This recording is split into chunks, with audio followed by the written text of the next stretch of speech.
I finally got to sit down with Eric, my husband now, and do an episode on our wedding, on marriage, on relationships. This is some pretty juicy content that we talked about in this episode. And if you are in a relationship, if you are in a marriage and you want to add more energy, more connection, more vitality, more love, more just like the good stuff into it, definitely check out this episode. If you are somebody who is manifesting that next aligned partnership for you, where you have this vision of what you want to attract, we also are going to be sharing who you have to be in order to attract that person. It was really a question that Eric and I asked before we met each other, but we both asked ourselves a similar question, which is, who do I have to be in order to manifest the type of person, the quality that I desire in my next relationship? Who do I have to be first? And so for me, it was this epic journey of really living my life as if it was already done and showing up in the qualities of a high value woman who is desiring to attract a high value man. So whether you are single, desiring to attract that next relationship, or you have already attracted the relationship and you are wanting more intimacy, more love, all the good things. We also share about our wedding in this upcoming episode in depth, which is just such a beautiful experience. You guys will get the inside scoop on that. All right, let's get right into today's episode. Can't be contained.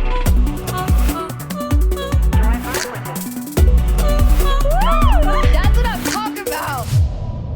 Yo, quick question for you. Have you ever felt that feeling inside of your body like, there's something more to life? Like, yes, your life is great, but there's this little voice inside of you that's like, there's something else that my soul is meant to be doing. Maybe you're literally crushing it as a life coach, helping clients shift their mindsets, but deep down, you know that you're only scratching the surface. What you really desire is to take your clients deeper. You want to ultimately take yourself deeper. That's exactly why I want to tell you about the Pause Breathwork Facilitator Training. This is our 6-month journey that doesn't just teach you how to lead powerful breathwork sessions. It helps you heal your self-doubt, step into your confidence, and truly build a business doing the work that actually lights you up. This training is done fully online, so you can do it from the comfort of your own home. Do it wherever you are. And here's the best part. It doesn't just stop at breathwork techniques. There's a full-on business accelerator that's actually built into the program. So you'll know exactly how to attract clients, host retreats, and even bring breathwork into corporate spaces. If you've been feeling stuck, or you're not living up to your true potential, this is your sign. Head on over to www.pausebreathwork.com/facilitator. That's pausebreathwork.com/facilitator. And I would love to mentor you into your greatness. All right, guys, let's get back into today's show. Welcome back to the show, babe. Thanks, sweetheart. I've never called you sweetheart before. You know what's crazy though? You call other men sweetheart. I don't think that's you true. Do. I don't. John, that is not true. Don't put that out there. Check my text. Sweetheart, do not babe, do that. I promise you, and it melts my heart. Like, we'll be talking about someone and you'll be like, that dude's such a sweetheart. Oh, I see what you mean. Yeah, you're not like, hi, sweetheart. Yeah. But I wouldn't call a man a sweetheart. I would say like you describe him as a sweetheart. He has a sweetheart. Right? I don't know, but it melts my heart when you say that. I'm like, that's so nice that you're calling that man a sweetheart. It's really beautiful. Moving on. Anyways, we got married since the last time we recorded. Hey, how does it feel to have a wedding ring on your hand? I'm still getting used to it. This is not the right size for me. Yeah. So that's awkward. But yeah, it's cool. I like rings, and it's a cool ring. So one of the biggest questions that I get from like the audience is, does it feel different now that you're married? Mm-hmm. And I'm like absolutely, like I was thinking before we got married, like we lived together. Mm-hmm. Our finances were like pretty much together, kind of, right? Sort of. I mean, like we had a joint account and we were like using that, whatever, before we got married. Our families were so intertwined. Mm-hmm. Our life was so intertwined. Like everything was so meshed and amalgamated. I love when I get to use that word. It's a good word. It's a good word. It's a good one. That I was like, I don't know if this is going to feel different. And it freaking does feel different. It was almost like when we got married, there was this, I don't know. I've been calling it the frequency of family. You know, like family has a frequency. And I feel like before we got married, it was sort of like you were over here building Freewyld, doing your thing. I was over here building Pause, doing my thing. And we were doing it together, but kind of individually. And I feel like ever since we got married, we've jumped in the same boat. And now we've got a supercharger on our boat. And we're fucking flying. Tesla boat. Oh, Elon's definitely going to do that. Anyway, how do you feel? Yeah, no, I agree. I mean, I feel the same. I feel like, we're family now, right? And there's a big difference behind dating. And like, even when we got engaged there, I felt a shift there. And then now it's like, are you crying?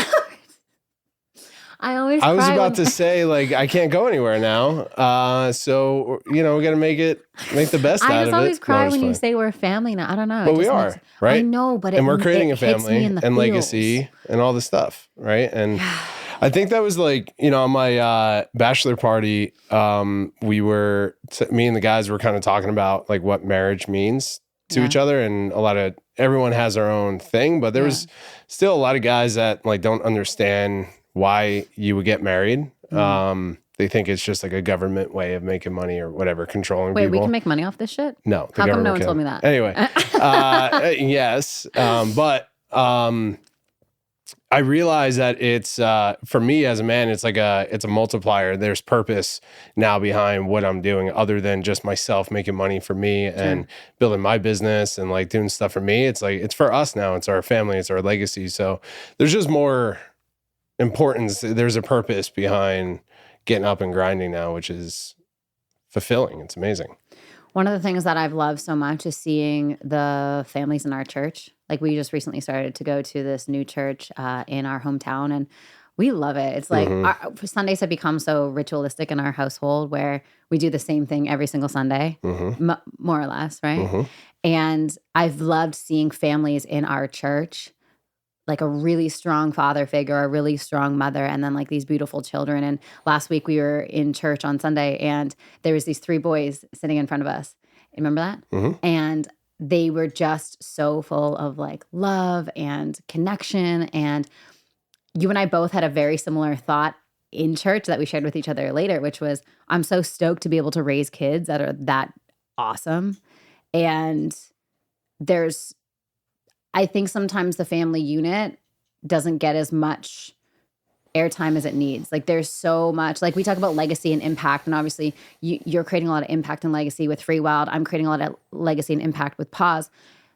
But the impact and legacy of raising epic kids in the world is like, that's going to be way more important than any sort of like business breathwork thing that I could possibly do. Like the legacy and ripple of that, I feel, is pretty profound.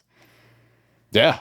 I mean, why else are we doing all this stuff, right? It's like, family is, I told you this on our first date, family to me is the number one core value, and the most important thing that we can do is create a successful family that will continue to impact the world, hopefully in a positive way, right? And it's like, there's just more purpose behind the things that we do. And, so I agree. I think especially our generation, we're going through this movement where like, social media really highlighted the individual and celebrated the individual and the individual life.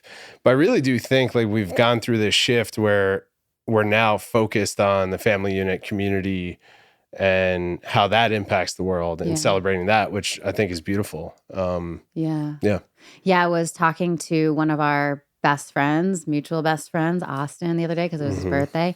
And I was saying how like I've so appreciated spending the last decade with him, in community, traveling the world, building businesses, living that like lifestyle of just complete freedom and building. And I'm so excited for us to all go into this like next chapter of our lives, which is building family. And I'm really excited of what that's going to look like. And I remember on our last podcast, about a year and a half ago, I remember I was crying to you because I was like, I care so much about my business and I care so much about this. How is it all going to work? And over the last probably year, I've gone out of my way to spend time with really amazing women who have families. In fact, I'm going for dinner tonight with Hattie Stevens, Kelsey Murphy, and Kate Northrup, and they all have these beautiful businesses and these beautiful families. And I've just been immersed in the world of seeing how possible that is. And it's been so exciting. And then also hiring the Paus's new president has Congrats, been, which is amazing. You know, I was actually on a breathwork session today with one of my students at 6 a.m. Thank you for waking up with me. And she's like, have you celebrated that yet? And I'm like, I don't know if I have. Not yet. Yeah. Not yet. Yeah, it like We're in hasn't it. landed. Yeah. It's something that I've called into my life for so long. And the way that she came into my life was so serendipitous and so beautiful. But I don't think I actually have celebrated the fact that Pause has a president now. And now I can spend my time here in the studio. John, you're going to get sick of me. And making babies. I'm making babies. Like the things that I love doing is like content and speaking on stages, speaking on podcasts, being with my students. And then now I get to put my creative energy, not, you know, solving things in a spreadsheet, but actually creating life, which feels really cool. Yeah. Let's do it.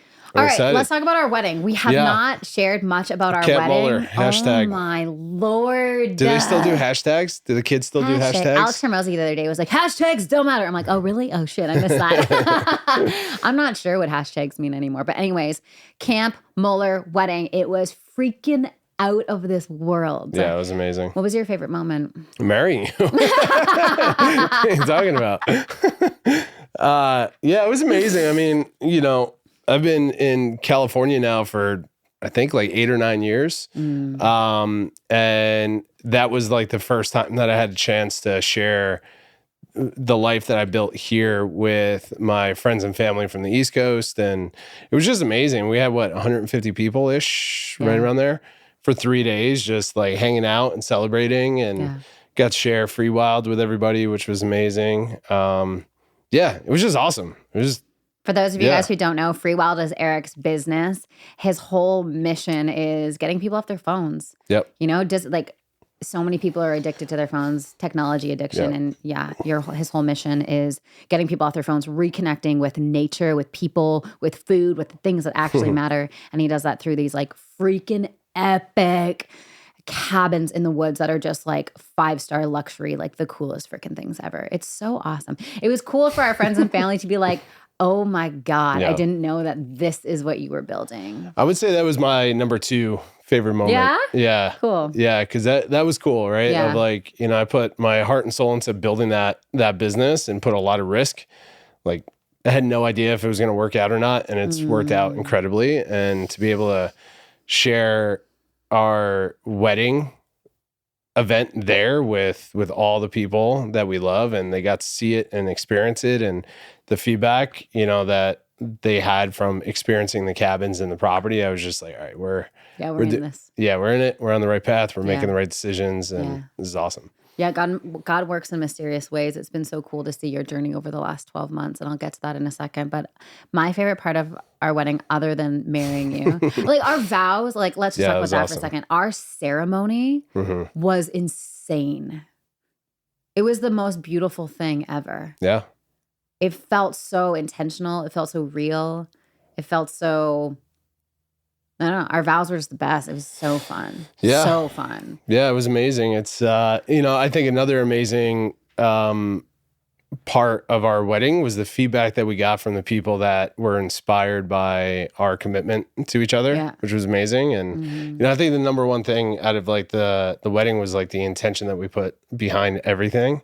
And people really felt that. And it was interesting because, like, you know, certain people were coming to me during the wedding and saying, like, through us sharing our vows, it inspired them to, like, really commit to a relationship. Others decommitted. Others broke up. Sorry, guys. Yeah. Well, they got clear that, like, what they wanted, and they were either in love or they weren't. And they made a decision, you know, to go all in to what was important to them.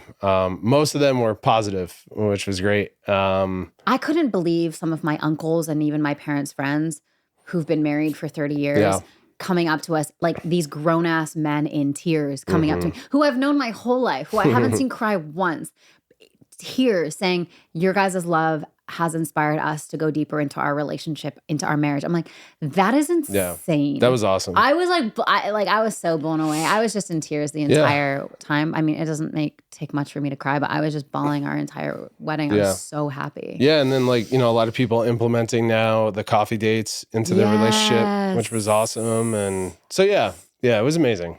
So good. Amazing. So good. Yeah. Yeah. We'll share. We actually just got our photos back from our photographer not so long ago. So we'll share some more content with you guys online of like the photos and things like that. But it was just absolutely extraordinary. And I highly recommend a summer camp wedding to everybody. The Friday we had Olympic Games, Team USA, Team Canada.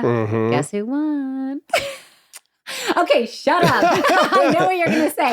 He's like, yeah, but all of the Americans were on Team Canada. No, they were not. Okay. Yeah. You had like every athlete that was at our wedding on Team Canada, but it's all good. That's not true. I don't care. Team Canada still won. Okay. It's fine. It was so fun doing that. The pickleball tournament, the Olympic Games, and then having just like the most epic wedding day. Yeah. I didn't get off the dance floor the entire time. That was amazing. That was just awesome. Like sweating like crazy. So amazing. So, JD, can you pass me my phone? Because we have a bunch of questions from the Instagrams that we're gonna do a little relationship. Okay, we're gonna start. Let's start with a funny one. Okay, let's start with a funny one. Oh no. You guys seem perfect. Please break my illusion and tell me something annoying about each other. Oh yeah. How much time do we got? All day long. Okay, do you want to go first? What? Oh yeah, I would love to go one. first. You can only choose one. They said I make one my own thing. rules. I'm a sovereign individual. Okay, whatever. One thing that's annoying about me. What is one thing annoying about me? You are the loudest human being I've ever met in my entire life. All the time. When you're sleeping, I'm when not you're loud meditating. When I sleep. What are you talking about? Your breath work. Right? Like, so I'm trying to develop a new pattern of breath work called quiet breath because Sam... He's like, do the quiet breath. I'm like, I'm sorry, that one doesn't exist. When you do your breath work at home in front of the red light and you're in meditation, getting ready to take on all the things that you're taking on in the world, it's incredible. Like, I feel the house shaking. And so for everyone who's curious, like everything that's on Instagram, all that energy, all the things, that's real all the time, 24/7. But I love it. It's 24/7? amazing. 24/7? Yeah, even when you're sleeping, you're loud and you're What do you busy. mean? How am I loud when I sleep? You're just snoring and farting all over the place. I don't snore and fart. What are you talking about? That is not true at all. One thing you do when you sleep that I noticed is like you twitch a lot. You move a lot. Do I? Yeah. Maybe because I like dance in my Yeah, sleep. I think so. Okay. So I'm loud. That's my annoying thing? Okay. Is that the only thing? Yeah. We'll start there. Okay. The most annoying thing about you. The most annoying thing about you. I wouldn't say that this is like annoying per se, but I do love to receive my weekly texts, you telling me that you've created a new system to optimize my chaos. Yeah. It's not annoying. It's like, oh, here we go again. Someone's got to do it. You know what's funny though? I was actually thinking about it yesterday. As much as in the moment, I'm like, oh, just let me be free. I actually do love all of the ways that you try and create structure in our home in order, because it would be a 24/7 party with glitter and breathwork. We'd have people over constantly. It'd be a constant party. You want to get anything done? No, probably not. Yeah, probably not. So thank you for that. You're welcome. And it's not my higher self that's annoyed. It's just the part of me that wants to be free 24/7. It's the amateur part. It's my amateur part. Yeah, yeah. That's like a big thing, you guys. Eric and I this year, we were reading the book Go Pro by Turning Pro, Stephen Pressfield. And yeah, it just talks about like the amateur life versus pro life. And this year, Eric and I are very committed to creating what? Yeah, that's our phrase, going pro. Going pro. This year. We're committed to creating way better content for our brands because we've been amateur at that. It's like creating content for me in my business because we've relied on paid advertising for 7 years, which bless the Lord, it's amazing. And like, it doesn't do anything for my creativity because it's anyway, whatever. We won't get into that. But I'm so excited to create content that I love creating and that my audience finds interesting and valuable. And like yesterday was day one of us filming, and I got home, and what did I say to you? I was like, I will do that every day, like of my life. And you're on day 2. So much fun. I know this is day 2. All right. This is day 2. So anyway, in our life, we are finding all the ways where we're showing up as amateurs and asking ourselves, where can I go pro? And I have you to thank for that, because you're constantly leading us into that. So thank you. No, thanks for coming along the journey. Welcome. Who is funnier? You. Thank you. Funny looking. I do think I'm funnier. What? I think sometimes you have funnier. moments where you're funny, but I'm wittier. Like I've got like the one-liners. Yeah, you got that Canadian Ken humor in you. Canadian Ken is my stepdad, for those of you who don't know. He's just like, no, I'm way funnier than him. He's like nerdy funny. Did you put that question in there just so you could tell the world that you're funnier than me? Because you remind me of that a lot. I remind you of Ken? No, you remind me a lot. You remind me a lot that you're funnier than me. Oh, yeah. And now the world knows. Okay, now the cool. world knows. How do you settle arguments? How do we do that? I know how we do it. Well, we have a couple of different ways. But let's tell them about pillow talk. And no, it's not makeup sex. Yeah. Tell them. There's a lot to this. It's as simple as literally grabbing one partner, grabbing a pillow and putting it in between each other, and you both just scream into the pillow to get all the frustration out. And within like a few seconds doing that, you start laughing because it's freaking ridiculous, and you move all the energy, and then you reset. But the most important thing is having one partner that puts the ego aside and decides, okay, regardless if I think I'm right or not here, like whatever the situation is, we got to move through this. Yeah. And we grab a pillow and we scream into it. That helps. Yeah, let's talk about that for just a second. Okay. So the somatic experience of being in conflict with each other is highly uncomfortable, right? Mm-hmm. And it's this feeling of annoyance and frustration, and the ego is like, I need to process this annoyance and frustration through telling my partner how wrong they are, right? Because it's a real intense. You and I are both really intense. I'm like, you're from Jersey, and I'm just a very highly energized person. So that in alignment is so powerful, right? But that when it's caught in a part or it's in a trigger, you have a lot of natural intensity that we both have, and then it's fueled by our inner children. So it's just a clusterfuck if we're not responsible with it, right?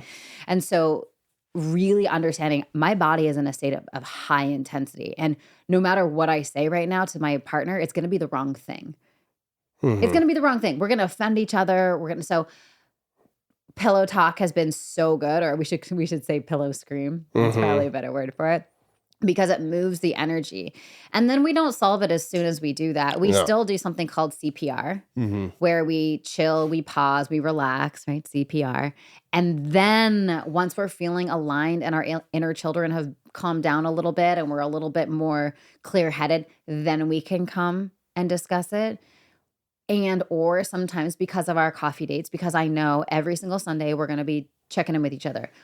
If it can wait, I'll just be like, I'll wait until Sunday. Yeah. You know? Well, I think for me at least, this is my journey. What I've been focused on recently is trying not to make things personal. Like, it's not about me. Yeah.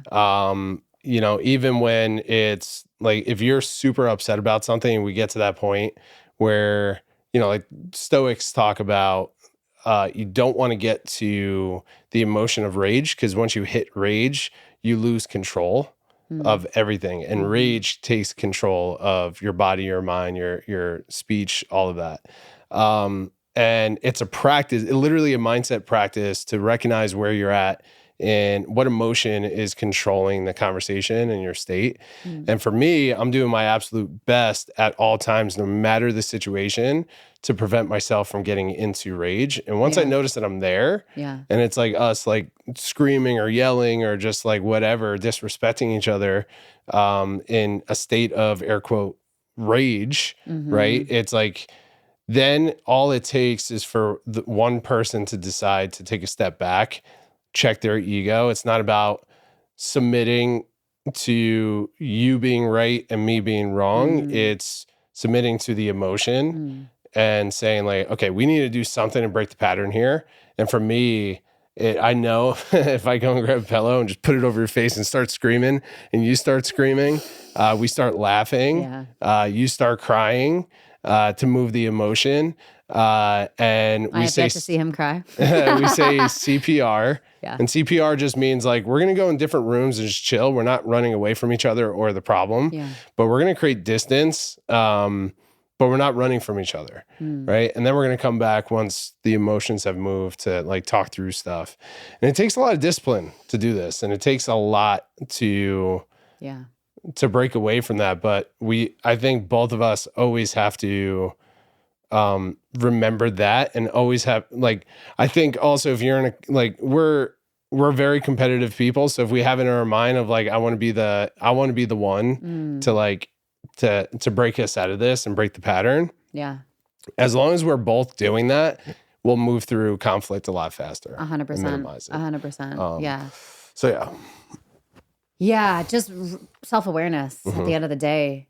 And nothing will be solved when you're in a pattern or in a trigger, like literally nothing. So we have to take care of our side of the street, calm down that part of us, give that part of us what we need, and then come back later and acknowledge. Yeah. Yeah. And another thing too is like, you taught me this actually, is like the language that we use with each other. It's like, you do this, blah, blah, blah, or you did this thing, and that's why I'm so mad. It's like, that's never going to come to a conclusion or resolution.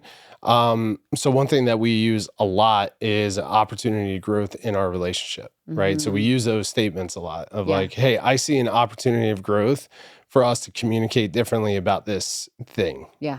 Versus you did this thing and it upset me.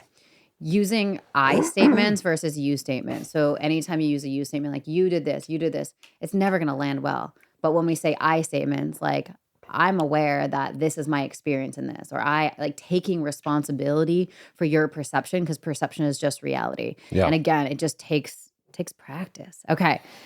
How do you work through feeling resistant to prioritizing sex? Wow, you're really we're getting in there into these. Emily, music. What's the question? How do you work through feeling resistant to prioritizing sex? I mean, it's hard, right? Like especially two people building businesses and all the things that we have going on. It's like, at the end of the day, you just want to collapse and go to sleep. But I think our patterns and routines of like date nights and Sundays being wild mode, Sundays full space. It's wild mode is getting off your phones. Like I think that's one of the biggest things that we found is the phones get in the way of the relationship. Yeah. So if you're not having sex with your partner, ask yourself, how much time am I spending on this thing that literally sucks my soul and takes all of my energy away? 100%.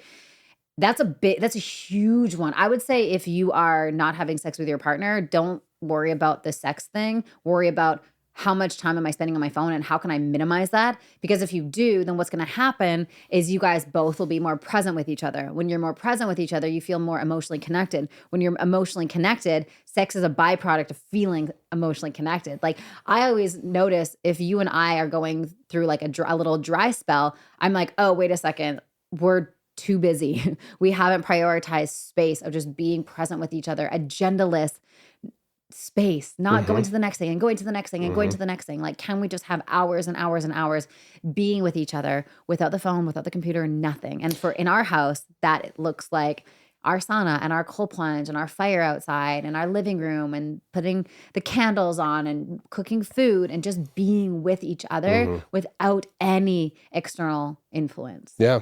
And, and also we have different, in every room, we have different ways to disconnect from technology, right? Tell them that part about every room has a purpose. Yeah. So the idea is we both work from home. So it's like work and life bleed into each other when you're working from home and you see your partner all the time. It's hard to build that desire, that connection, where if you leave the house for 8 hours and you come home after a long day, there's some desire and connection there that anticipation throughout the day, right? For sure. So the idea is two things here. One is every room has a purpose. So like, we do our best not to, I'm hesitating to say this because today I was working out of the kitchen, right? Because it's freezing and your office is in the garage. Regardless, but the idea behind this is like the kitchen, we're not going to be working in the kitchen. We're not going to be filming content and taking business meetings in the living room. We're not going to be on our phones watching Netflix or whatever in our bedroom, right? Yeah. Every room has a purpose, and it's like you have an office, you do your work in your office. Kitchen's for eating, living room is for connection, chilling, reading, right? So that's a really good way to develop a process and a connection between each other. Because if you're upstairs in the bedroom, I know that you're not on your phone, you're not working. There's more of a opportunity for us to connect in a different way. We have a no technology rule in our bedroom. So we do not take our phones in our bedroom. And I love that. Yeah. So that's the second part of this is like we have disconnection points throughout the house, right? So we have the Wild box that's downstairs. That's on our dining room table. So if we're on our phones too much, one of us will say wild mode and we put our phones in this box and lock it up. And anyone can call wild mode at any point in time, which I love that little rule that we have. It's amazing. We have bags that we put our phones in that lock, and the key to the bag is in another room, so you have to physically go through the process to get the phone. We went on a road trip last year, and I put my phone in that bag for 5 days? I think it's called Yonder. You guys know when you go to like comedy clubs and sometimes they like lock your phone up, it's the same sort of bag, but it helps. We also have this thing called the brick. Highly recommend that too, where you tap your phone on this brick and it locks all your social apps. It's so good. It helps. It helps so much. Anyway, keep going. Well, I think the biggest part here is like you have to the question is you have to create an intentional space, and the only way to be, and you have to be present with your partner, and the only way to do that is fully disconnect from all the things that are stealing your attention. Totally. Right. And you have to be at guard for this yourself. You can't expect it to just happen. We have these devices in our pockets and in our hands 24/7, where it's like, it's literally designed to steal all of your energy and attention to be in this thing. And it's the smartest, literally the smartest people in the world are designing these things to grab your attention. So it's like, you have to combat that in a way, and the easiest way of doing that is getting a Wild box and creating rule sets in your home of like, hey, in our bedroom, we don't bring technology in our bedroom. So we have a little shelf that we put our phones on that don't cross into the bed, right? Bedroom, right? And it's like during dinner time, we're not on our phones. Our phones are in the box. We're connecting, right? Yeah. And then you start developing more of a intimate connection. Something that some of our friends do, we haven't done this yet, but we've talked about doing this, is they actually schedule sex, especially for two people who are very busy, live together, work together, the whole thing. Actually scheduling sex. We haven't done that yet. Maybe we can try. Okay. Put it in my calendar. I'll see you at 5:15 tonight. Sorry, I've got dinner plans. Best business advice as a new entrepreneur having imposter syndrome. From Kelly Fit for Freedom. Okay, so I have an interesting take on imposter syndrome. Okay. Imposter syndrome basically is just, you haven't done it yet. Of course you're going to feel like an imposter. Do you know what I mean? Can imposter syndrome be just, hey, we haven't done this yet. This is brand new. It doesn't mean stop. It means I've never done this before and I'm going to do this anyway. I only have the feeling of imposter syndrome never stops me, but I do feel it, you know? Like with this new direction that I'm taking pause in, I've never built a media company before. I've never done that. I've been building service-based businesses for so long. There's this feeling of, I've just never done this before. It doesn't mean that I can't do it. I just have never done it before. So I think it's like, I don't think the point is like get rid of your imposter syndrome, but just don't listen to it and just do it anyway. I don't know. What do you think? There's a couple of things on this. It's very relevant for me in the moment right now. I was journaling on this morning. The book Turning Pro, or War of Art by Stephen Pressfield, he talks about the difference between resistance and the muse, right? Resistance is, you know how like everyone has a ego and a soul? Like we all understand that, but we don't know what it is. We can't measure it. We don't, but we all know that we have it, that, right? yeah. It's a part of us. He talks about resistance being a part of us just the same way that an ego and a soul is a part of us. And everyone goes through that. Everyone has the resistance in their mind of like, I know I need to, like, it's the beginning of the year. All the people that set the goal of like, I'm going to go back to the gym and I'm going to get fit. This is going to be the year. And then, you know, January 7th comes and they stop going to the gym and they're back to their old patterns. That's resistance winning, right? It's the conversation in your mind that you're not good enough or you don't know what you're doing. And you go to the gym and you see all these other people that are fit and you're out of shape and it's like, it sucks, right? But the resistance is the part that you have to overcome. And once you recognize like that can be overcome by consistent reps and discipline of just like every day, regardless of how you feel and what the voice is saying, you just show up and you just do it. Right. That voice, that resistance gets less and less. And what happens is you get, and this is like what Stephen Pressfield talks about, is you gain more access to what he calls is the muse, right? So the muse is like your higher self, what you're supposed to be bringing to the world. So I personally think that, you know, that negative talk is always going to be there. But last year, I was journaling about this. Last year was the year where I didn't give a shit anymore. Like I was just over it. I didn't care that my content wasn't going to be as good as the next person, or my hotel business is only at this level, or my ability in the gym is only at this level. I didn't care. All I wanted to do was just show up every single day and just put the work in, reps over and over and over. And I think that's all you need to overcome this is like, get over it mentally. It's like you physically telling yourself, okay, that's the resistance. Everyone should read this book, by the way, War of Art, and then read Turning Pro, and then reread those things. I've read those books multiple times in my life. That's the best way to overcome this stuff is just create and know what game you're entering into, right? I'm re-entering into the content game. You've been in the content game for a long time. I've never fully committed to the content game because I didn't feel like I was a pro at it. I felt like my messaging wasn't clear. Well, I think you also did it in a way that wasn't congruent. Like when you blew up on TikTok a couple of years ago, the content that you were creating was not you. Exactly. And I think that's a huge part of if something is sustainable, if something, you want something to be sustainable, it's got to be aligned.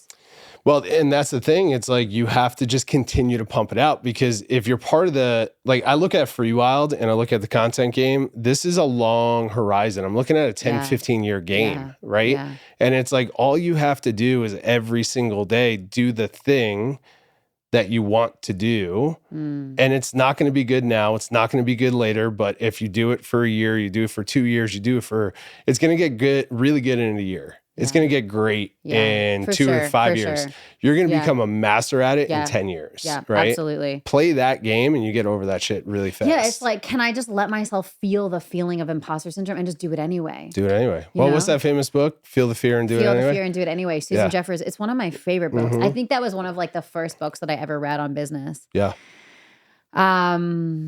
What do each of you find romantic? What do you find romantic, babe? I don't think I've ever thought of that. Romantic. What do you think? Well, you do a lot of romantic things, which I really love and appreciate. An example is yesterday when I text you and I was like, because I got my makeup done yesterday for the shoot, and I was like, I look really pretty tonight. Can you take me out on a date? And you're like, I already made a reservation. Like that for me felt so... I was like, oh, that's so sweet. You're going to cry again? Yeah, because I'm like, that feels so sweet. Or that I love coming home to like a home that feels really beautiful. So when I come home and the house is spotless and the candles are lit and you have the incense going and the lights are on and you've made a little snack for me, like that feels really nice. Or if I come home from teaching a retreat and I've just been going nonstop for 5 days. You'll put the bath on with some lights. All those things feel really romantic to me. I guess it's intention, right? Yeah. What I'm learning is like everything in my life that I value is intention, right? Intentional space, intentional conversation, definitely. intentional thought. And it's like, to me, that's what matters. And that's what's real, right? So what do you find romantic? Yeah, that. I mean, intention. Yeah. The intention that you think of me and us in the moment. Yeah. And it's for us, or you're doing something that's like, that I'll be happy or fulfill me, and you get excited about that. Right? Yeah. Like making the bed exactly how you love it being made. Yeah. Well, I'm in the hospitality I was going to industry, say, Eric's in the hotel business. So if our bed is not made like the Four Seasons, I hear about it. Because we have a little process. Every morning I make the bed and he makes coffee. You've kind of been slacking though. Mm-hmm. Well, your bed making's been slacking, so it's par for par. Ever since Mom bought us that espresso machine, you've been slacking, but I still love you. Okay, anyway. 3 years ago. Have any of your friendships changed since getting married? No. Since getting married? Since getting married. No. I don't think so. I mean, I know one thing that we're trying to do more of is surround ourselves with families that inspire us. Yeah. Right. And then I also know that this is probably our last year without kids. Right. Oh, snap. Which is crazy. Maybe. You're telling me this on a podcast? I'm just kidding. We've talked about this. So like, I know that we're trying to also have more space around that as well. But no, I don't think anything has shifted, but I know we're seeking to be inspired by more couples that we want to, Yeah, and if you guys know any couples that you really look up to, can you let us know in the comments of this video or just like DM me? Because we'd love to interview them. We'd love to have them on the podcast because I think there's some magic in really healthy families that are healthy, wealthy, have businesses, have like really beautiful kids. Like there's a rarity to that, and I really want to study what people are doing. Yeah, I think I think the biggest challenge that we navigate right now in our marriage. I'm still it's getting still weird used to say that, right?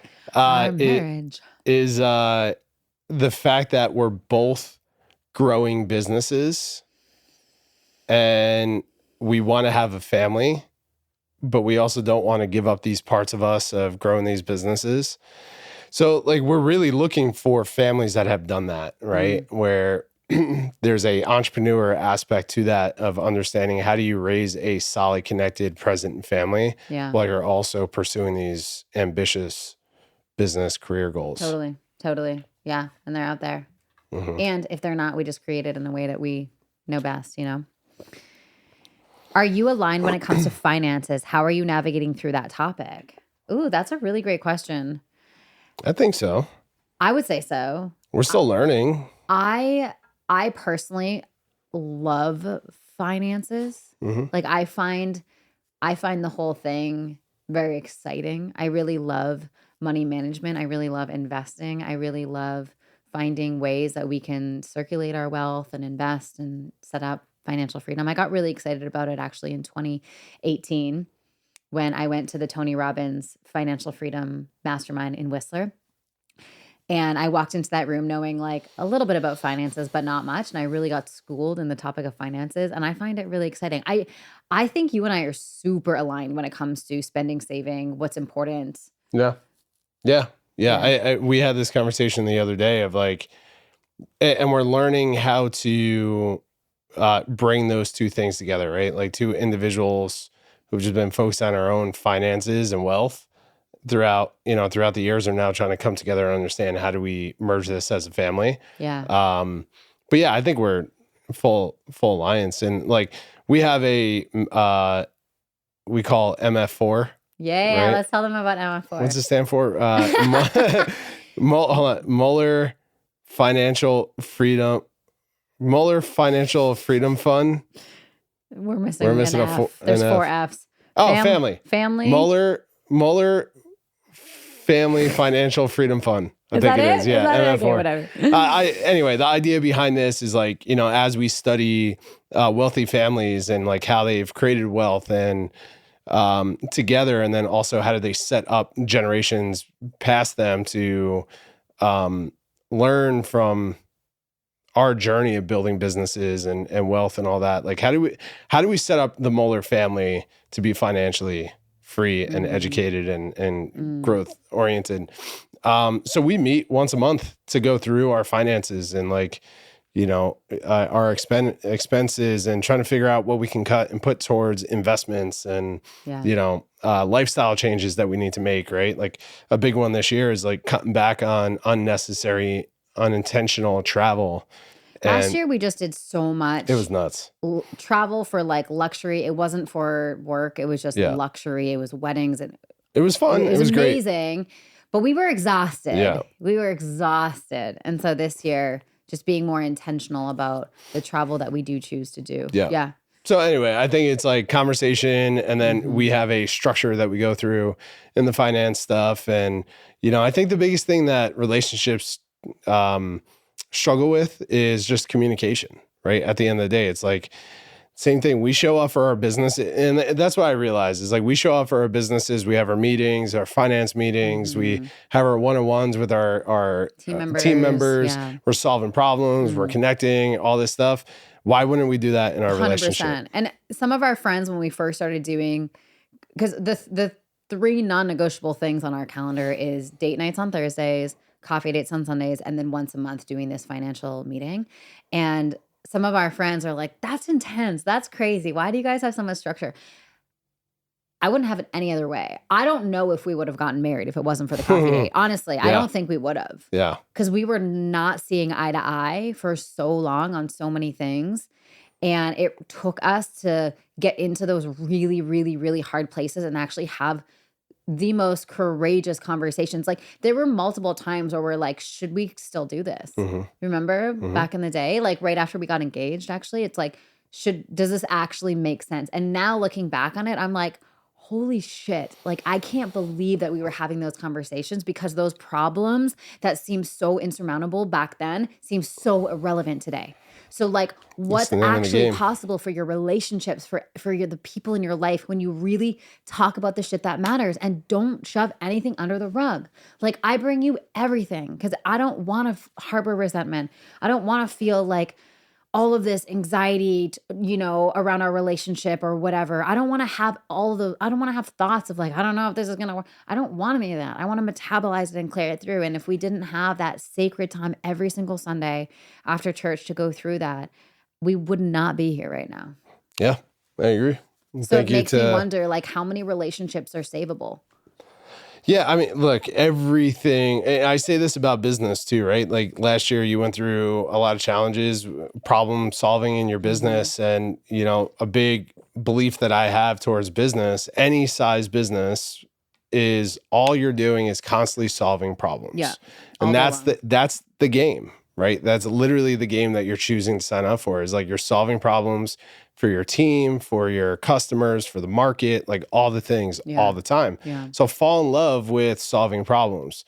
In our relationship, I think it's always about communication at the end of the day. It's like we're always, no matter what comes up, the game is communication. For sure. And the coffee dates are like the best thing. And there's so many people that have signed up doing coffee dates. And I just want to give a shout out to Randy and Alicia because they taught me that before we even got married or before we even went on a first date. Yeah. Because they just have an incredible marriage. And they learned that from their pastors, Matt and Michaela, I believe it is. Dr. Matt and Michaela, yeah, Hubbard.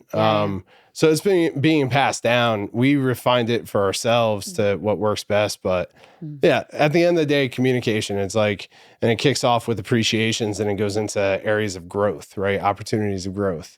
And then all the other fun parts of your life. Let's go through it quickly because I have a lot of new listeners that might have not listened to the other episodes. So it starts off with appreciations, what we appreciate about each other. Yeah, let me set it with this is like, I think it's really important to carve out, it starts with carving out the time, right? Of saying like, hey, Sunday at noon, we're going to go to our favorite coffee shop or our favorite park, or we're going to get out of the house and out of this space, and we're going to change up the atmosphere, and we're going to sit down and do a coffee date. Yeah, like make it a date. Yeah, like have what fun we with it. love doing is there's so many cool coffee shops in San Diego. So we'll just find a new coffee shop and go. And obviously we have our ones that we go to often. But yeah, the sacredness of just having that time uninterrupted for 90 minutes.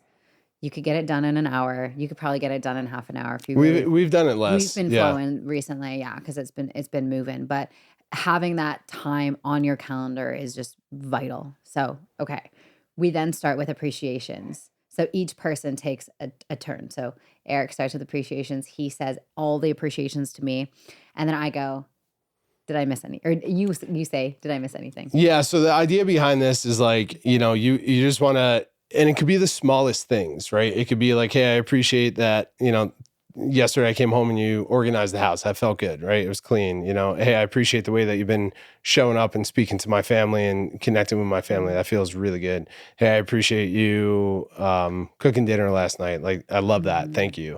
And then, so you go through that, and it feels freaking great to give it and also to receive it. And then you follow up with the question of, did I miss anything? Yeah. And the idea behind that is like, you could have done something with intention for me that might have been something small or whatever that you want to bring to my attention, that you're like, hey, I did this and it feels good, and I want to get some appreciation for that. Totally. And it's just so we can be aware of what's happening. So, and then you would go and do the same. So you kind of started off and you're flooding each other with all the good, happy, gratitude feelings. And then we go into opportunities for growth. A big key of doing opportunities for growth is really setting the frame of, I'm saying this so that we grow. It's not, hey, you need to do this and you need to do this and you need to do this. So an example of that would be, hey, babe, I think a way for us to be even stronger in our relationship is when we're in the common areas. Or no, here's one. Here's actually one that came up this week. Hey, babe, what I would absolutely love is when I come home and I open up the front door, I would really love to be greeted with your full presence. What I noticed when I came in the door the other day was you were on your phone and I was only getting half of you. And there's a part of me that felt a little bit unseen. Would you be open to both of us doing that? Because I know I also do that when you come in the door too. Mm-hmm. Something like that, right? So always frame it in a we. And this is not to try and fix every little thing in your relationship. And I would encourage you guys to have maybe 1 or 2 each, not like 10. That was a big mistake that we made at the beginning doing this process is and be like, here's the 10 things that you fucked up this week. Yeah. And we just really didn't do it well. I'm sorry to interrupt. The idea is not to argue and fight. It's not a place to pick at each other. It's an opportunity to literally grow in a relationship. And it's like, hey, I see an opportunity for us to communicate better through conflict, right? Yeah. So pillow talk is really helpful, and I think we should do that more often. All right, awesome. What's your opportunity? So like we kind of move through it quickly, and then, because you can get lost there, and that's not the point. The point is to grow as a community, as a relationship. And then it moves into sex, right? I'm just going I want to pull it up so that we have keep going. Talk about sex. So then it moves into sex, because relationships and marriages over time, life gets in the way, right? And most relationships don't talk about sex. And it's really just like do's and don'ts, desires, things like that of like, hey, where are we at? Are you happy? Is there anything that you want to talk about? And you just really connect on that, because that's one thing that you get to share with one person for the rest of your life. Yeah. And you spend some time on that. And then you move into...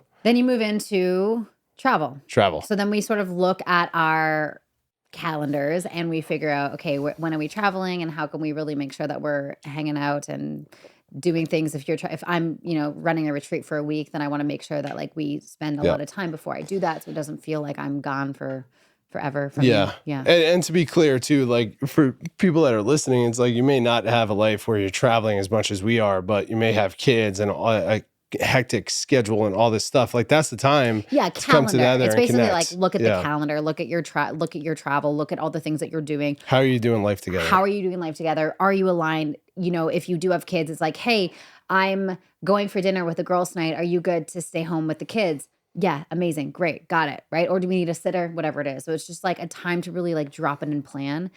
Then we go into goals. So, hey, here's the goals that I'm working on right now. Here's the goals that you're working on right now.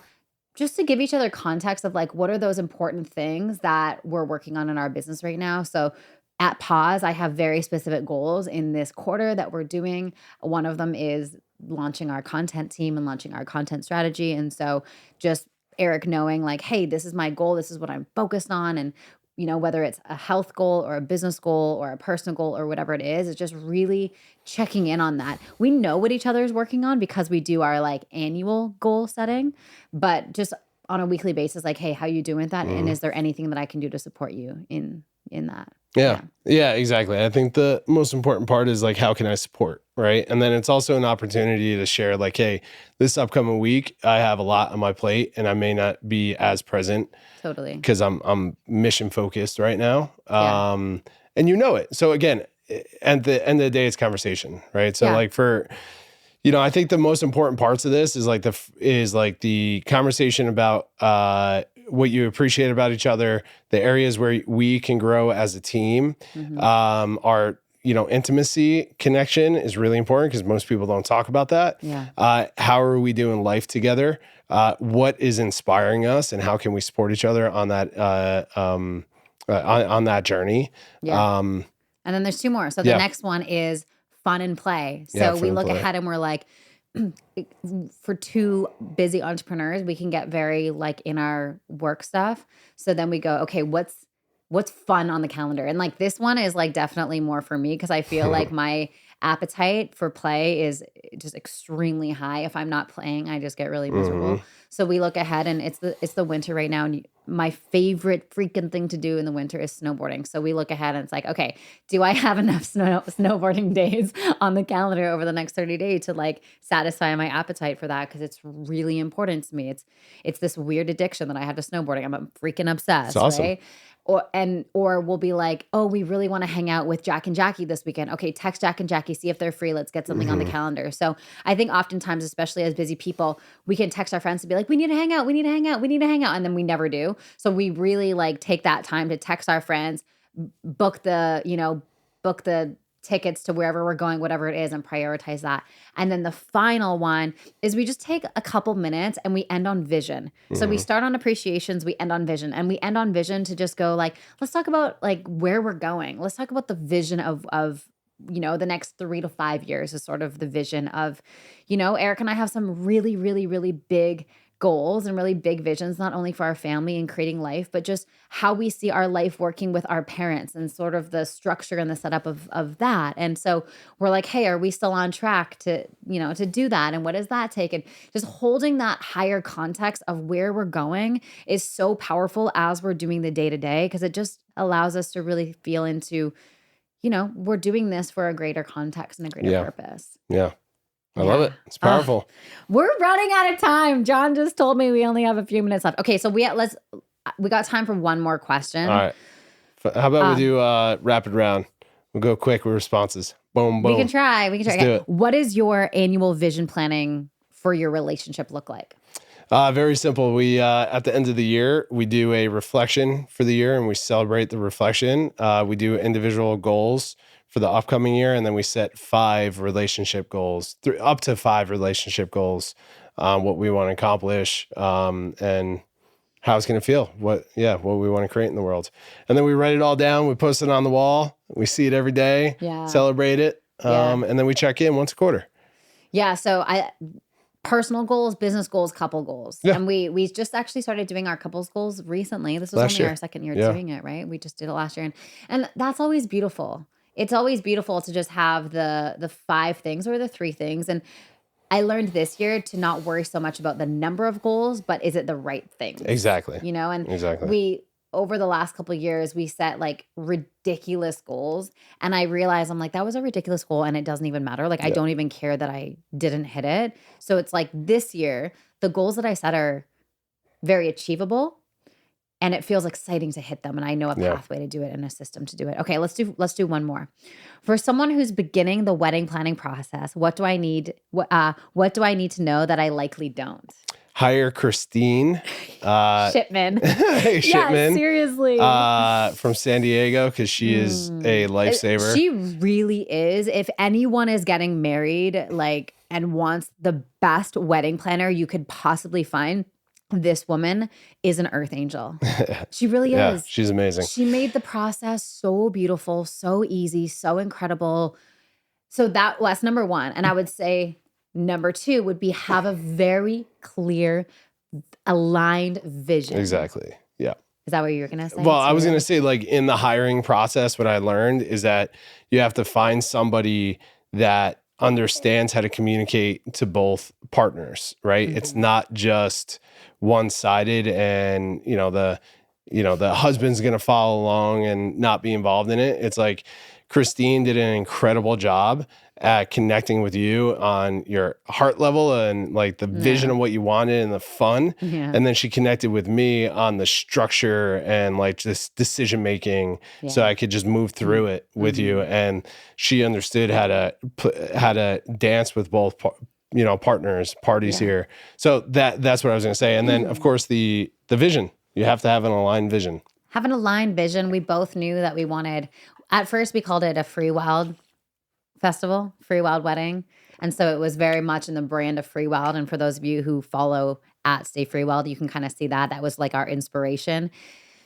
But amazing wedding planner, get a clear vision, and then really get clear on what's really important to you. Like, we got really clear on the aspects of our wedding that were really important to us. And then we were like, we don't need all these extra things that are just costly and just, we don't really care. We wanted really good music. We wanted really good food. We wanted really amazing connection, and we did it. I feel like we crushed it. John was there. John, what'd you think of our wedding? It was okay. Thanks, John. Yeah, it was awesome. I think last part to this, I think that was a very important point, is like, you don't have to do the things that everyone tells you that you have to do in planning a wedding or anything in your life. That should just be like, you should approach life like that, of like, just do the things that you want to do and be okay with that, and be okay. Like, we didn't do the cutting the cake and throwing the thing and doing this thing. A huge, yes. Thank you for bringing this up. Because we didn't want to. We did not do anything in our wedding that was obligatory. Nothing was an obligation, even to our guest list. Mm-hmm. Like, we did not invite people that are family because we just did not want them there. We do not like them. I mean, John was almost on that cut list. John, you almost got the cut. No, but it was true. Like, I wanted to stand at the altar and look out and go, I have chosen every single person that is here. And if you bring weird energy or you're not a good vibe, like, I just don't want you here. And we did that. Yeah. And it was the best decision ever. It was just do what you want. Yeah, that is true. Be intentional. Be intentional. Do whatever the freak you want. Don't be obligatory about anything. And really, you're right. Carry that into your entire life. If you carry that, I am not doing anything that feels like an obligatory act, into everything, you're going to set yourself free and have a good time. Except for taxes. You have to do your taxes. Do your taxes, people. Yeah, that's true. All right. Where can we find Eric Moeller? What are you up to? What are you working on? Give us a little insight here. Up until like a month ago, this answer would have been completely different, because I completely avoided everything social media for about a year and a half. But he's back, baby. I'm back. Instagram, Eric D. Moeller, and then LinkedIn is going to be where we spend a lot of our time this year. Probably YouTube as well, but we'll see how that comes about. And then Freewyld, if anybody wants to come out, check out Freewyld on Instagram. Stay Freewyld. And if you're in the Southern California area and you want the most magical mountain getaway, that is one of the just most exceptional stays you'll ever go to, go freewyld.com, book a cabin, hang out. It's just the best. Thanks, babe. It's the best. Go hang in just go feel the energy there. Go stay on the land. It's our little baby. Mm-hmm. We love it so much. Thanks for coming on. Thanks for having me. And everyone, thank you so much. So much again for listening and being a part of this community. I love you forever. Goodbye.